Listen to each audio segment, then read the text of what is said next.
Olá! Como nós estamos já bem pertinho do Natal, então eu pensei em fazer uma leitura comentada de um conto maravilhoso do Machado de Assis, que está inclusive nesta coleção, então eu vou fazer a leitura por aqui para vocês, leitura comentada, tá bom? Bem dinâmico, eu vou comentando ao longo da leitura. E o título desse conto é Missa do Galo. Então, já que nós estamos nessa época do Natal, eu acho que é legal a gente conhecer um pouquinho, por meio desse conto, os costumes do Natal do século XIX. Claro, já vou adiantar aqui que o Natal do século XIX era bem diferente do nosso Natal de hoje. Esse negócio que a gente tem hoje de ceia de Natal, essa grande festa, troca de presentes, tudo isso não acontecia. O Natal naquela época era comemorado geralmente pelas pessoas indo à missa, né? Uma tradição católica, assistir à Missa do Galo, que é o título, inclusive, desse conto. Ou as pessoas podiam ir dormir também, né? Era como, ou você fazia a sua comemoração religiosa, ou você acabava indo dormir como qualquer outro dia, tá bom? Então é uma comemoração bem diferente. A gente, ao longo desse tempo, depois, né, do século XIX até hoje, a gente foi recebendo influências estrangeiras e daí a gente acabou aqui no Brasil adotando esse costume de presentes, de ceia de Natal, de Papai Noel, que não tem nada a ver com o Brasil, né? Mas a gente foi adotando isso. Então aqui nesse conto a gente vai conhecer um pouquinho, claro que vai ter uma outra intriga, né, acontecendo, mas a gente vai ter ali como plano de fundo essa perspectiva de como que era o Natal do século XIX. Então vamos acompanhar essa leitura, eu vou interrompendo, tá bom? Daquele jeitinho, vou fazendo a leitura e vou comentando aqui com vocês. Então vamos lá.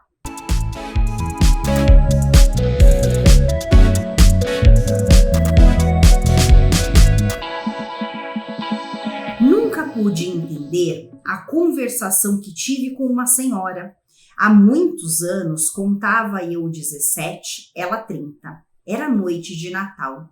Havendo ajustado com um vizinho irmos à missa do galo, preferi não dormir. Combinei que eu iria acordá-lo à meia-noite. Então, olha só, é uma missa que começava, uma missa da madrugada, né? A missa do galo, uma missa que começava depois da meia-noite. A gente tem aqui também um narrador personagem, um narrador em primeira pessoa, que está contando, depois de muitos anos, uma história de quando ele tinha 17 anos desta noite de Natal. Então, ele tinha 17 e ele, naquela noite, antes da missa do galo, ele, então, teve uma conversa com uma senhora e essa senhora tinha 30 anos. Então, são essas informações que a gente tem nesse primeiro parágrafo.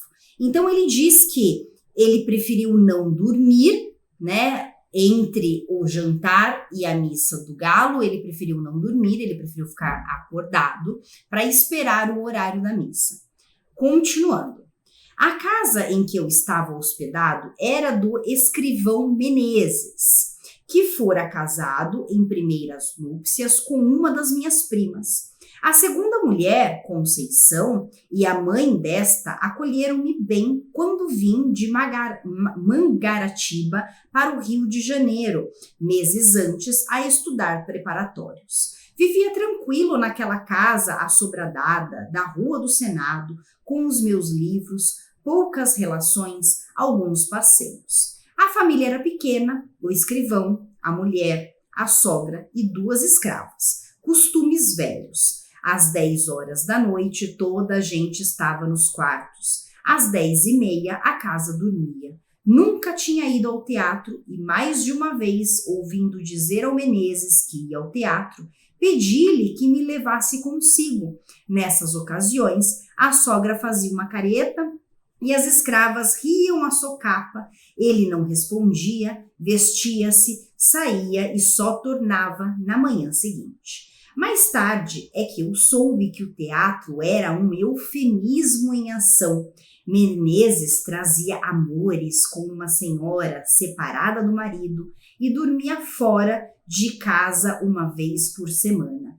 Conceição padecera, a princípio, com a exigência da comborça, mas, afinal, resignara-se, acostumara-se e acabou achando que era muito direito. Mais um parágrafo lido, vou parar porque a gente tem muitas informações aqui nesse parágrafo. Então ele começa dizendo que ele, esse narrador em primeira pessoa, que depois de velho, estava contando essa noite de Natal quando ele tinha 17 anos, ele estava hospedado na casa do escrivão Menezes. Não, a gente tem, o escrivão Menezes é o dono da casa. Ele conhece esse escrivão Menezes porque ele foi primo da primeira esposa do senhor Menezes. Ele está casado agora novamente com a Conceição, já apareceu o nome dela aqui, que então é a segunda esposa do Menezes. E eles moram ali, né, naquela casa, o marido, a Conceição, a sogra, que é a mãe da Conceição, e 2 escravas. Então, a gente tem aqui, com a informação também de 2 escravas, a gente tem que o contexto dessa obra, ela se passa anterior à abolição. Mais pra frente aqui no conto ele vai falar essa data, tá bom? Bem, então a gente tem uma família tradicional, patriarcal, né? Que tem costumes de ir dormir sempre num determinado horário, então a gente tem ali um regramento nessa família, e a gente tem a questão do teatro, que é muito importante. Então ele disse que ele estava ali hospedado na casa da família, e uma vez por semana, esse dono da casa, ele sempre falava que ele ia ao teatro, né, e ele dormia fora. E esse rapaz de 17 anos, o narrador, diz que ele por várias vezes pediu para ir ao teatro também, só que ele nunca foi levado ao teatro. Depois ele descobriu que, na verdade, esse teatro era um eufemismo, quer dizer, era um pretexto para que ele fosse encontrar a sua amante, tá? Então ele, uma vez por semana, dormia com a amante. Então a gente tem essa questão familiar aqui. A Conceição sabia? Com certeza sabia, porque toda vez que se falava do teatro, a sogra aqui fazia uma careta, diz, tá bom?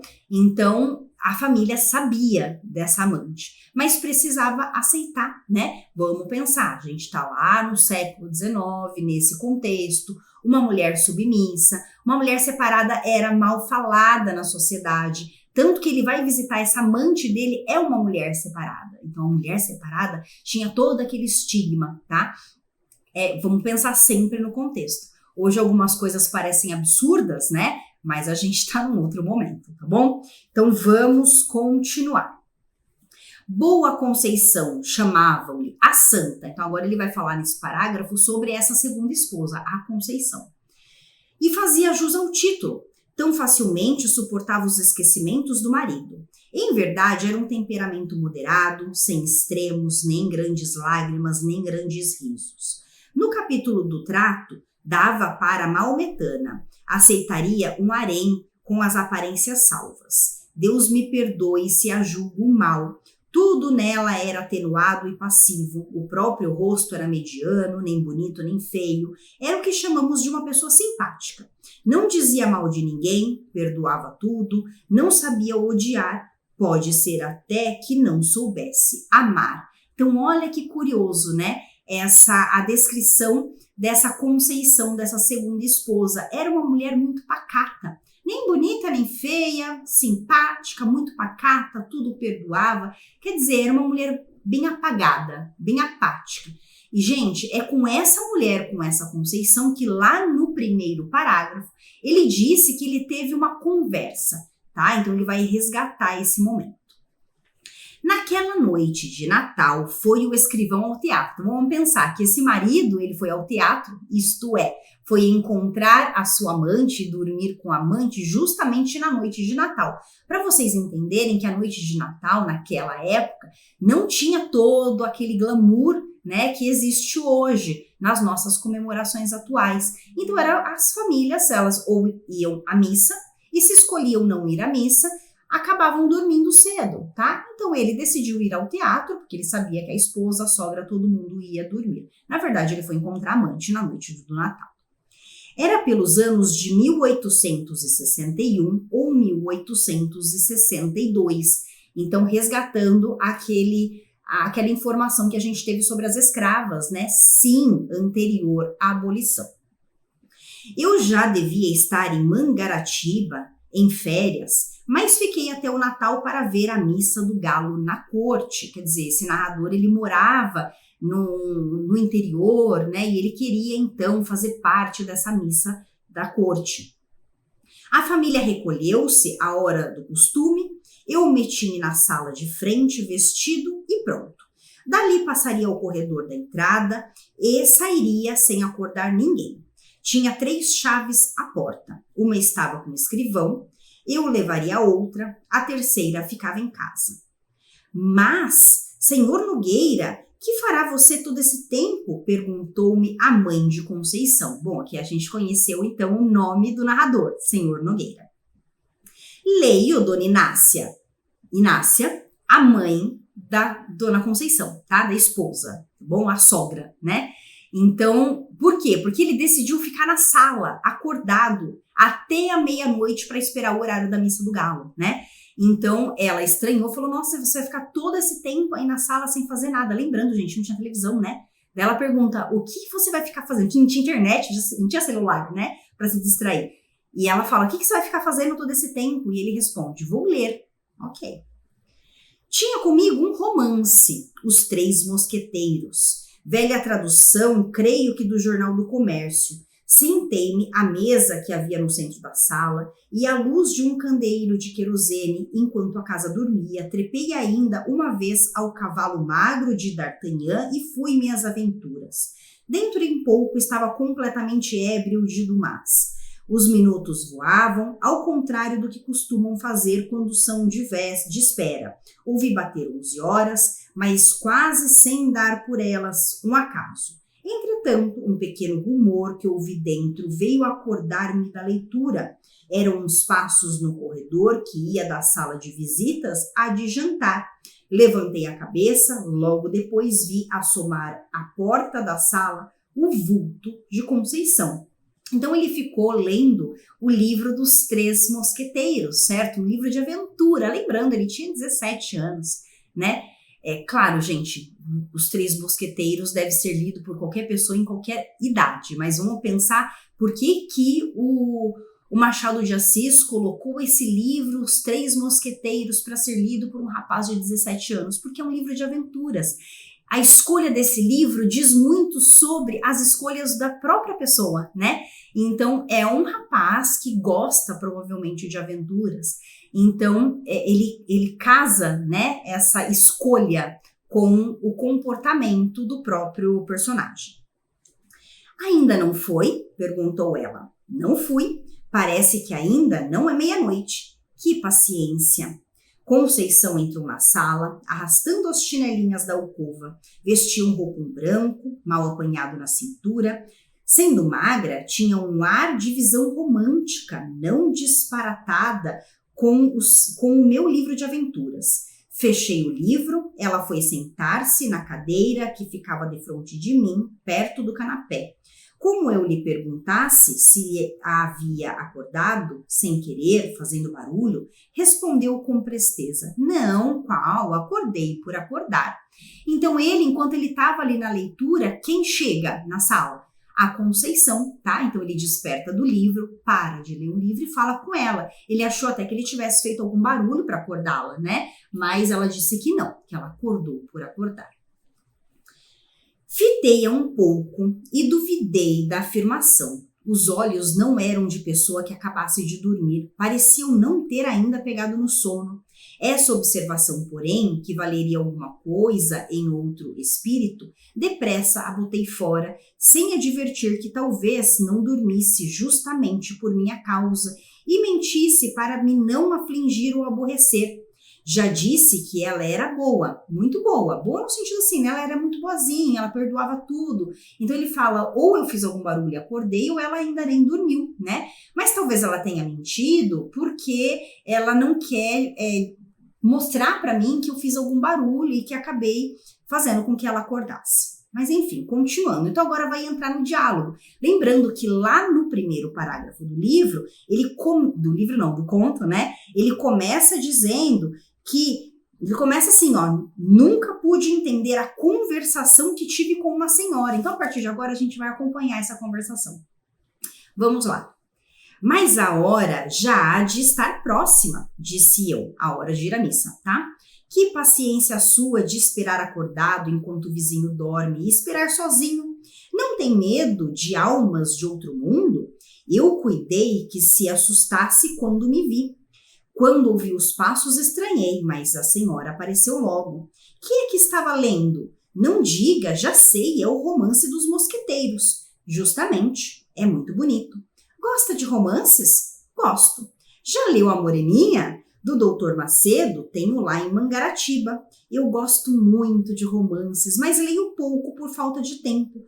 Que romances é que você tem lido? Então, olha que interessante, como Machado de Assis, na sua sutileza, ele coloca coisas e nunca coloca à toa. Isso que eu acho tão brilhante no Machado de Assis, né? Ele colocou esse personagem, esse narrador de 17 anos lendo Os Mosqueteiros. E ela, uma mulher casada, de 30 anos já, ela pergunta para ele sobre qual livro? Sobre A Moreninha, do Joaquim Manuel de Macedo, gente. Um escritor, um livro de romance bem romântico, bem meloso, certo? Então a gente acompanha na história da Moreninha, né, um homem, o Augusto, apaixonadíssimo por uma mulher chamada Carolina, tá? Que é a moreninha da história, né? Que dá título à história. Então, é aquela história de amor romântico, com um final feliz e tudo mais, tá? Então, isso diz um pouco sobre ela, sobre a Conceição, sobre uma mulher que é humilhada pelo marido, né? De certa forma. Por quê? Porque ela sabe que ele tem um amante, ele tá naquele momento na casa da amante, e ela tá ali. Então, o que será que ela desejava para a vida dela? Olha como entra aqui, né, essa leitura para dizer um pouco sobre os desejos dela, né? O que ela desejava? Provavelmente um amor verdadeiro, né? E não esse casamento. Mas enfim, continuando. Comecei a dizer-lhe os nomes de alguns. Conceição ouvia-me com a cabeça reclinada no espaldar, enfiando os olhos por entre as pálpebras meio cerradas, sem os tirar de mim. De vez em quando, passava a língua pelos beiços. Comecem a observar a sutileza do Machado de Assis ao colocar essa tensão um pouco sensual, tá? Esse comportamento sensual da Conceição. De vez em quando, passava a língua pelos beiços para umedecê-los. Quando acabei de falar, não me disse nada. Ficamos assim alguns segundos. Em seguida, via endireitar a cabeça, cruzar os dedos e sobre eles pousar o queixo, tendo os cotovelos nos braços da cadeira. Tudo sem desviar de mim os grandes olhos espertos. Talvez esteja aborrecida, pensei. E logo alto, Dona Conceição, creio que vão sendo horas. E eu, não, ainda é cedo. Vi agora mesmo o relógio, são 11h30, tem tempo. Você, perdendo a noite, é capaz de não dormir de dia? Já tenho feito isso. Eu não. Perdendo uma noite, no outro dia estou que não posso. E meia hora que seja, hei de passar pelo sono. Mas também estou ficando velha. Que velha o quê, Dona Conceição? Tal foi o calor da minha palavra que a fez sorrir. De costume, tinha os gestos demorados e as atitudes tranquilas, agora, porém, ergueu-se rapidamente. Passou para o outro lado da sala e deu alguns passos entre a janela da rua e a porta do gabinete do marido. Assim, com o desalinho honesto que trazia, dava-me uma impressão singular. Magra, embora, tinha não sei que balanço no andar, como quem lhe custa levar o corpo. Essa feição nunca me pareceu tão distinta como naquela noite. Parava algumas vezes examinando um trecho de cortina ou consertando a posição de algum objeto no aparador. Afinal, deteve-se ante mim, com a mesa de permeio. Estreito era o círculo das suas ideias. Tornou ao espanto de me ver esperar acordado. Eu repeti-lhe o que ela sabia, isto é, que nunca ouvira a missa do galo na corte. Eu não queria perdê-la. É a mesma missa da roça, todas as missas se parecem. Acredito, mas aqui há de haver mais luxo e mais gente também. Olhe, a Semana Santa na corte é mais bonita que na roça. São João não digo, nem Santo Antônio. Então ela fica ali, né? Depois que ele fala para ela, não, você não está velha. Então ela caminha pela sala e tal, ela fica um pouco agitada, né? E ela volta a indagar o fato dele estar ali, acordado, esperando, coisa que eles já tinham conversado. Parece que arrumando um pretexto, né? Parece que arrumando um assunto para que continuem ali. Continuando, pouco a pouco, tinha-se inclinado, fincara os cotovelos no mármore da mesa e metera o rosto entre as mãos espalmadas. Não estando abotoadas as mangas, caíram naturalmente e eu vi-lhe metade dos braços, muito claros e menos magros do que se podiam supor. Nossa, século XIX, ver o braço de uma mulher, que sensual. A vista não era nova para mim, posto também não fosse comum. Naquele momento, porém, a impressão que tive foi grande. As veias eram tão azuis que, apesar de pouca claridade, podia contá-las do meu lugar. A presença de Conceição espertara-me ainda mais que o livro, quer dizer, a presença dela me despertou, tá? O espertar aqui significa despertar, né? Ele ficou mais desperto com a presença dela do que com o livro. Continuei a dizer o que pensava das festas da roça e da cidade e de outras coisas que me iam vindo à boca. Falava, emendando os assuntos sem saber porquê, variando deles ou tornando aos primeiros, e rindo para fazê-la sorrir e ver-lhe os dentes que luziam de brancos todos iguaizinhos. Os olhos dela não eram bem negros, mas escuros, o nariz seco e longo, um tantinho curvo, dava-lhe ao rosto um ar interrogativo. Quando eu alteava um pouco a voz, ela reprimia-me. Mais baixo, mamãe pode acordar. E não saía daquela posição que me enchia de gosto. Tão perto ficavam as nossas caras. Realmente não era preciso falar alto para ser ouvido.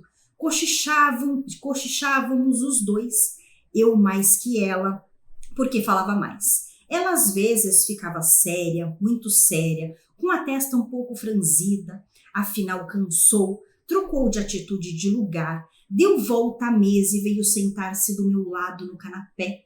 Voltei e pude ver o furto, o bico das chinelas, mas foi só um momento que ela gastou em sentar-se. O roupão era comprido e cobriu-as logo. Recordo-me que eram pretas. Gente, ele viu ali um pedacinho da perna dela. Olha a sensualidade, quer dizer, ela fez um gesto para se sentar e ergueu um pouco o roupão e ele viu a perna. Gente, muito sensual isso, principalmente para o século XIX, né? A gente tem hoje uma noção de sensualidade muito diferente do que naquela época. E as mulheres, elas andavam todas muito cobertas, né? Elas não podiam mostrar o corpo. Continuando, Conceição disse baixinho.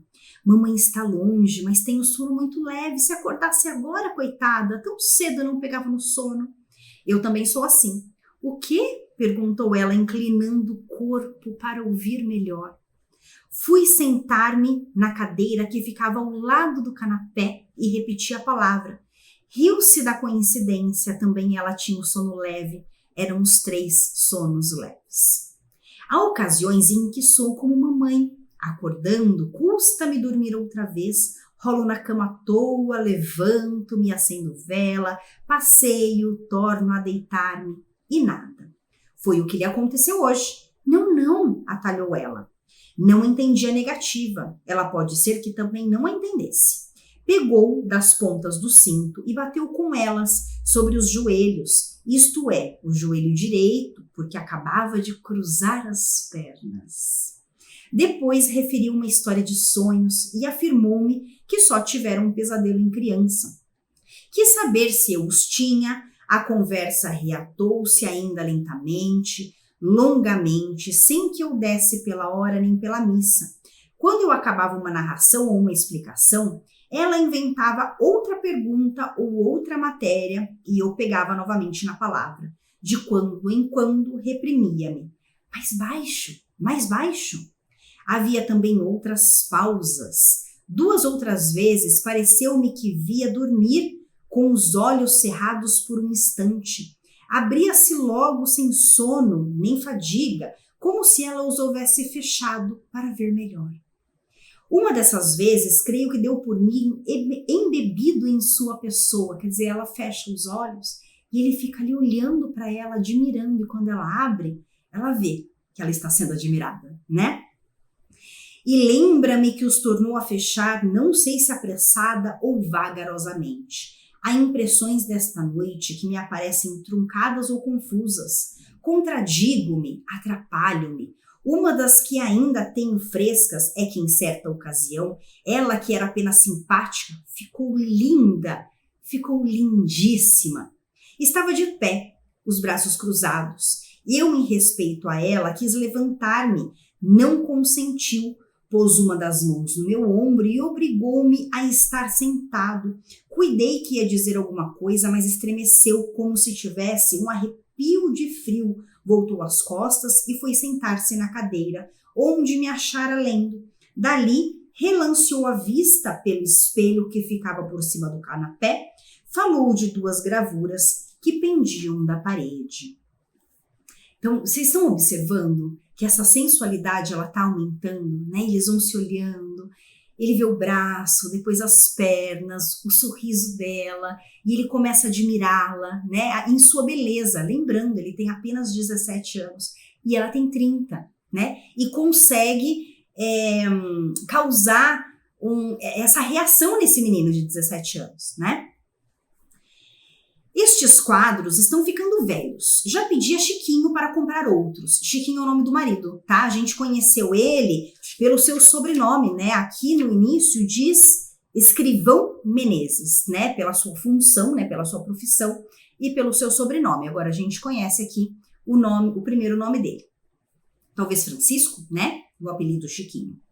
Chiquinho era o marido. Os quadros falavam do principal negócio deste homem. Um representava Cleópatra, não me recordo o assunto do outro, mas eram mulheres, vulgares ambos. Naquele tempo não me pareciam feios. São bonitos, disse eu. Bonitos são, mas estão manchados. E depois, francamente, eu preferia 2 imagens, 2 santas. Estas são mais próprias para a sala de rapaz ou de barbeiro. Então, olha só, 2 gravuras na sala, 2 gravuras do marido, da Cleópatra e de uma outra mulher, 2 mulheres vulgares, tá? E ela fica incomodada. E observem que quando o narrador fala dos quadros, diz o seguinte: os quadros falavam do principal negócio deste homem. Qual é o principal negócio deste homem, gente? A traição. Certo? Então diz muito, esses 2 quadros na sala acabam dizendo sobre o comportamento do marido, que estão ali na sala, estampados na cara dessa mulher traída, né? E ela gostaria do quê? Qual era o desejo dela? Ter 2 santas. Isso diz mais sobre ela, sobre o que ela pensa sobre um casamento, sobre um relacionamento. De barbeiro, a senhora nunca foi à casa de barbeiro, mas imagino que os fregueses enquanto esperam, falam de moças e namoros, e naturalmente, o dono da casa alegra a vista deles com figuras bonitas. Em casa de família é que não acho próprio, é o que penso. Mas eu penso muita coisa assim esquisita. Seja o que for, não gosto dos quadros. Eu tenho uma Nossa Senhora da Conceição, minha madrinha, muito bonita, mas é de escultura, não se pode pôr na parede, nem eu quero. Está no meu oratório. A ideia do oratório trouxe-me a da missa. Lembrou-me que podia ser tarde e quis dizê-lo. Penso que cheguei a abrir a boca, mas logo a fechei para ouvir o que ela contava com doçura, com graça, com tal moleza que trazia preguiça à minha alma e fazia esquecer a missa e a igreja. Falava de suas devoções de menina e moça, em seguida referia umas anedotas de baile, uns casos de passeio, reminiscências de Paquetá, tudo de mistura, quase sem interrupção. Quando cansou do passado, falou do presente, dos negócios da casa, das canseiras de família, que lhe diziam ser muitas antes de casar, mas não eram nada. Não me contou, mas eu sabia que casara aos 27 anos. Gente, então olha só, eles continuam as conversas, parece que conversas aleatórias, para arrumar assunto, né? Eles querem continuar essa conversa. E ele nos dá também uma informação muito valiosa de que ela casou com 27 anos. Gente, ela está agora com 30, certo? Vamos pensar, para o século XIX, uma mulher casar com 27 anos é muito velha. As mulheres casavam muito cedo naquela época, tá? Então isso significa, isso também diz muito sobre o casamento dela. Por quê? Porque ela com certeza precisou aceitar qualquer um, né? Ela não pôde escolher o ideal, aquilo que ela desejava. Então ela tinha desejos, ela idealizava um certo casamento, mas ela nunca pôde concretizar esse casamento. Por quê? Porque ela só conseguiu um marido com 27 anos. Continuando. Já agora não trocava de lugar como a princípio e quase não saía da mesma atitude. Não tinha os grandes olhos compridos e entrou a olhar à toa para as paredes. Precisamos mudar o papel da sala, disse daí a pouco, como se falasse consigo. Concordei. Para dizer alguma coisa, para sair da espécie de sono magnético, ou o que quer que era que se tolhia a língua e os sentidos. Queria e não queria acabar a conversação. Fazia esforço para arredar os olhos dela e arredava-os por um sentimento de respeito. Mas a ideia de parecer que era aborrecimento quando não era, levava-me os olhos outra vez para a Conceição. A conversa ia morrendo. Na rua, o silêncio era completo.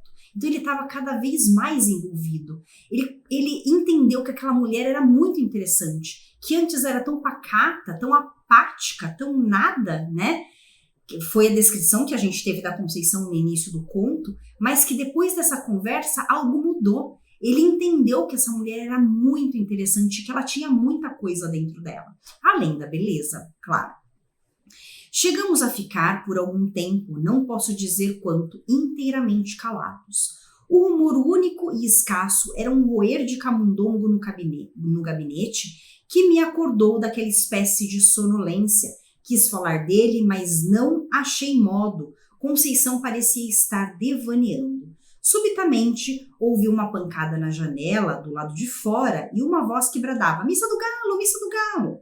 "Aí está o companheiro", disse ela levantando-se. "Tem graça. Você é que ficou de ir acordá-lo, ele é que vem acordar você. Vá, que hão de ser horas. Adeus." "Já serão horas?" perguntei. "Naturalmente." "Missa do Galo", repetiram de fora, batendo. "Vá, vá.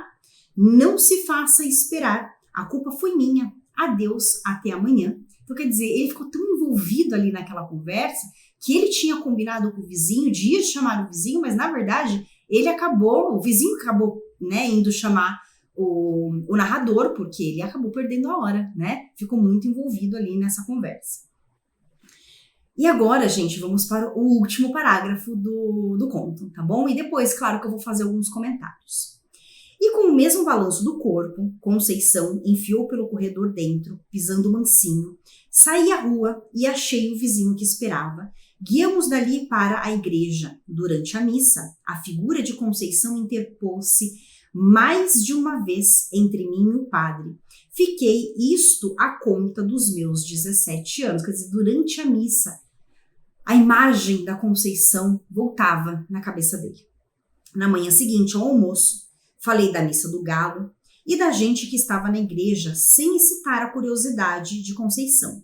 Durante o dia, achei-a como sempre, natural, benigna, sem nada que fizesse lembrar a conversação da véspera. Pelo ano bom, né? Pelo ano novo. Fui para Mangaratiba. Quando tornei ao Rio de Janeiro em março, o escrivão tinha morrido de apoplexia. Conceição morava no Engenho Novo, mas nem a visitei, nem a encontrei. Ouvi mais tarde que casara com um escrevente juramentado do marido. E fim, agora vou fazer algumas considerações sobre esse final. Eu acho esse conto brilhante. Se você for parar para pensar, não acontece muita coisa, né? O conto vai descrever uma conversa entre esse menino de 17 anos e uma mulher de 30, num curto período de tempo que ele espera o horário da Missa do Galo, né? Quer dizer, tudo acontece nesse momento, nessa noite de Natal. Mas a gente tem alguns simbolismos aqui acontecendo, né? Eu já ouvi muitas pessoas dizendo que esse conto não tem nada a ver com o Natal, que o Natal é apenas um pretexto para que esse diálogo entre essas personagens aconteça. Eu discordo, tá? É claro que eu não estou dizendo que as outras pessoas estão erradas. Por quê? Porque dentro da literatura a gente tem uma grande subjetividade e grandes outras possibilidades de interpretação. Cada pessoa pode interpretar de uma maneira, tá? Mas eu vou aqui dizer o que eu penso, tá? É a minha opinião pessoal sobre esse conto. Eu acho que ele tem sim relação com o Natal, e é por isso que eu trouxe aqui para o canal esse conto nesse momento de Natal. Por quê? Porque o que significa o Natal? O Natal é período de nascimento, né? De renascimento, é a comemoração do nascimento de Jesus. Então, eu acho que esse conto ele traz muitos simbolismos a respeito do nascimento. Vamos pensar nesse narrador de 17 anos, o que nasce nele, né, nessa noite do Natal? Nasce muita coisa. Nasce nele, talvez, uma sexualidade, né, o início da sexualidade, a possibilidade de ver uma mulher com outros olhos, né, de enxergar que é possível você ver beleza nas mulheres mais velhas também. Então, nasce muitas coisas nesse menino. Tanto que depois de tantos anos, isso mexeu tanto com ele, que depois de tantos anos, ele quis contar pra gente essa história, né? Que é esse o narrador, né? Esse narrador em primeira pessoa. E nela, e na Conceição, o que nasce dentro dela nessa noite de Natal, né? A partir dessa conversa com esse menino. Gente, nasce muita coisa. Vamos pensar numa mulher de 30 anos, num casamento infeliz, sabe que é traída. Ela enxergou naquele momento que ela podia despertar desejo, né? Que ela é bonita ainda e que ela pode despertar desejo de um outro homem. Eu acho isso muito legal nesse conto, né? Porque ele vai falar de um renascimento. Essa mulher renasce para a vida, né? Ela passa a acreditar que ela é bonita e que um homem pode desejá-la. Ela tem a certeza, a partir daquele momento, que ela está viva. O que aconteceu depois, no dia seguinte da missa do galo, eles se reencontram ali no horário do almoço, mas ela volta a ser aquela mulher pacata, aquela mulher de sempre, aquela mulher apática. Mas dentro dela ficou essa semente plantada de que ela podia ser desejada, entende? Então toda essa tensão sensual que acontece durante essa conversa foi muito importante para nascer dentro dessa mulher essa perspectiva de uma vida feliz, né? Que ela podia sim ser feliz, que ela podia despertar desejo nas pessoas. Tanto que depois ele vai embora, ele vai passar o ano novo na casa dele e tudo mais, e só depois de alguns meses que ele fica sabendo que o marido dela morre, certo? E ela casa novamente. Olha só que legal. Porque talvez se fico pensando, né? Agora é uma possibilidade interpretativa só, hipóteses que a gente pode levantar por meio da leitura, que se essa noite não tivesse acontecido, se esse renascimento não tivesse acontecido nessa noite de Natal por meio dessa conversa, talvez ela não casasse novamente, né? Talvez ela fosse para sempre uma viúva, mas não, nasceu dentro dela isso, né? Essa vida, e ela acreditando que ela podia ser bonita e que ela podia despertar desejo em outro homem, então ela acabou casando novamente após a morte do marido. Gente, sutileza machadiana, né? Que mostra tantas coisas. É um conto que aparentemente não diz nada, mas diz tudo, tá? Eu amo muito Machado de Assis exatamente por ele, por meio de tantas sutilezas, por tanta, né, pela delicadeza machadiana, ele mostrar tantas coisas e falar de assuntos tão importantes. E sim, aqui eu penso que ele tem um significado natalino, sim, porque despertou esse renascimento dessas pessoas. Gostaram, gente? Então deixo aqui, né, com muito carinho fiz esse vídeo para vocês e inclusive para compartilhar um conto do Machado de Assis que eu gosto bastante. Grande beijo, tchau, tchau e até o próximo vídeo.